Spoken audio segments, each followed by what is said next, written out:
अंक छिंडु नथिबा ढेंकानाल लोकसभा क्षेत्र हिंदोल विधानसभा आसन में बीजेडी नूतन प्रार्थी भाव सांसद महेश साहू को टिकेट देवा पर हिंदोल विधायिका सीमाराणी नायक दलरू इस्तीफा देइछंती।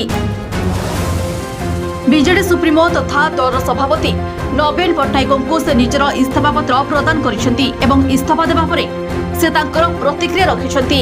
तेबे खूब शीघ्र कर्मी सहित आलोचना पर से केउ दल को जिबे एवं आगामी कार्यपंथा कौन हेबो ता निष्पत्ति नेबे बोली प्रकाश करिसेंती। सेपटे महेश केते चैलेंज हेबो सीमाराणी को इस्तीफा पूर्वरु तालचेर पालरहड़ा एवं ढेंकानाल लोकसभा क्षेत्र विजयी होइछंती महेश।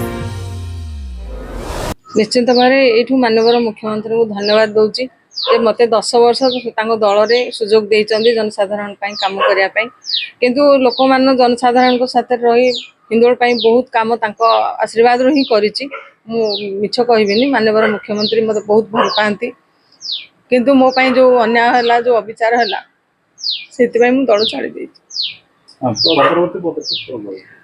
जनसाधारण जहाँ चाहिए कारण मु सब विश्वास करे भोटर मान को विश्वास रखे जनसाधारण कौन कहते से नहीं 10 वर्ष काम कर जनसाधारण चाहिए जे मत सहयोग करेंगे कौन करेंगे परवर्ती पदक्षेप लेके। ब्यूरो रिपोर्ट सत्यमेव जयते ओडिया।